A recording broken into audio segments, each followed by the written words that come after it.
Roni math জন্য আপনাদের স্বাগতম। আজকে আমরা দেখব ৪৯তম বিসিএস এর রিসেন্ট যে এক্সামটা হয়েছে সেখানকার গণিতের সমাধান।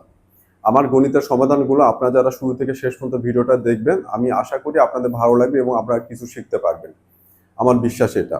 তো এই ম্যাথটা আমি প্রথমে একদম বেসিক সহকারে ধরে ধরে আপনাদের লিখিতর মতো করে করিয়ে দেবো। তারপরে আমরা এটা শর্টকাট করে কিভাবে পিলির জন্য এই ম্যাথটা করা যায় সেটা আমরা চেষ্টা করে দেখবো, যে শর্টকাটে কম সময়ে কিভাবে এটা আমরা সমাধান করতে পারি। তো শুরু করা যাক। একটি লোহার গোলক গলিয়ে কয়টি সমান আয়তনের গোলক তৈরি সম্ভব যাদের প্রত্যেকের ব্যাসার্ধ বড় গোলকটির অর্ধেক? ব্যাসার্ধ কি হবে? বড় গোলকটির অর্ধেক। আমি প্রথমে ধরবো যে আমি প্রথমে এখান থেকে ধরবো যে আমার বড় গোলকের ব্যাসার্ধ, বড় গোলকের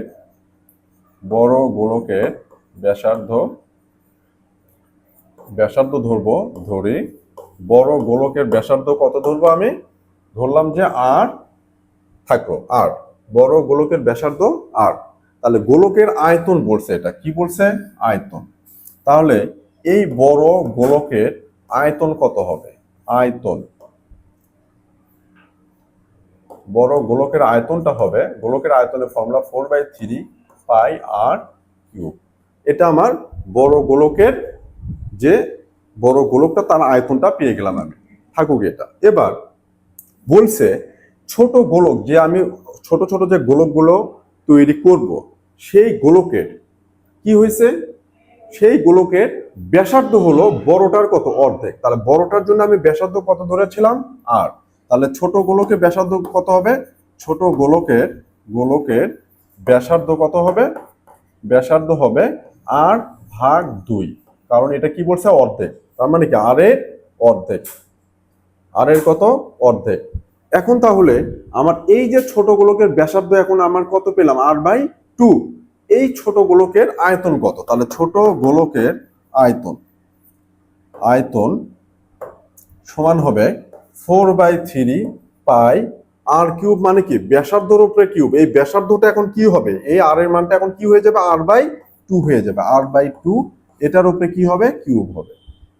মানে 4/3 পাই আর কিউব। কিন্তু ছোট গোলকের জন্য আর মানে কি? ব্যাসার্ধ। ব্যাসার্ধটা কি হয়ে গেল এখন? আর এর অর্ধেক, r/2। বড় গোলকের জন্য যদি আর হয় ব্যাসার্ধ কিউব, আর ছোট গোলকের জন্য হচ্ছে ব্যাসার্ধটা r/2, এই ব্যাসার্ধর উপরে কিউব।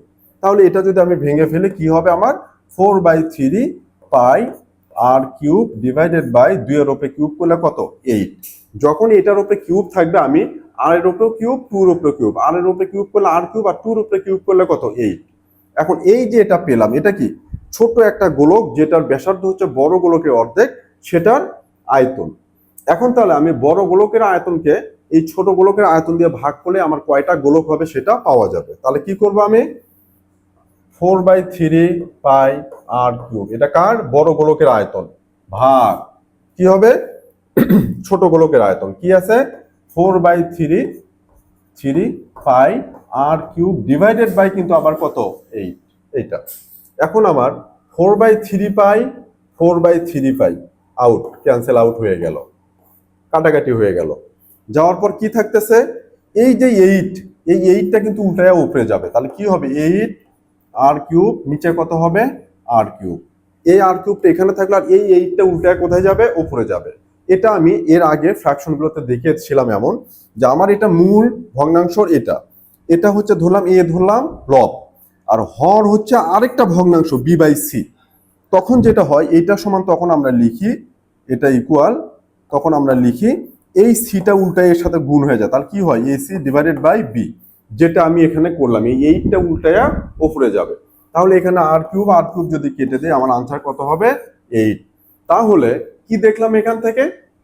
যে একটা বড় গোলকের আয়তন আছে, ছোট গোলক আমি বানাবো সম আয়তনের, সেই গোলকগুলোর ব্যাসার্ধ যদি ওটার অর্ধেক হয়, তাহলে সেটা কয়টা গোলক বানানো যাবে? এইভাবে 8টা গোলক হবে। তার মানে বড় একটা গোলক ভেঙে অর্ধেক ব্যাসার্ধের সম পরিমাণ 8টা সম আয়তনের 8টা গোলক তৈরি করা যাবে। এখন এই যে অঙ্কটা করাইলাম, এখন এই অঙ্কটার জন্য আপনাদের একটু শর্টকাট দরকার, যে এটা কিভাবে শর্টকাটে করা যাবে। আমি কিন্তু প্রথমে যে অঙ্কটা করিয়ে দিলাম, এটা হলো আমার লিখিত পরীক্ষার জন্য, যে বিস্তারিতভাবে যাতে আপনারা পুরো ম্যাথের জাস্ট কি জিনিসটা, বেসিকটা কি, কি পয়েন্টগুলো কি, সেগুলো বুঝতে পারেন। এখন আমি এটা শর্টকাট করে যদি দেখিয়ে দেই, তাহলে দেখেন কি হবে। আমার বড় বড় V1 ধরলাম, ভাগ কি V2। তাহলে আমি এখন কি করব, এটার আয়তন কি, এটার আয়তন দিয়ে কি করব, ভাগ করব। এটার আয়তন কি 4/3 পাই r কিউব, আর এটার আয়তন কি 4/3 পাই r/2 কিউব।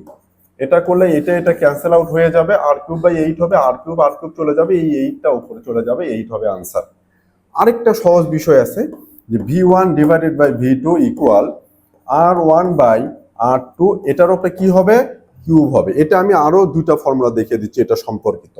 আমার আর কি ছিল, আর বড়টার জন্য, ছোটটার আর কি R/2, এটার উপরে কি কিউব। তাহলে আর আর কেটে যাবে, এই 2টা এখানে যাবে, 2 এর উপরে কিউব হলে কত হবে, 2 কিউব ইকুয়াল 8।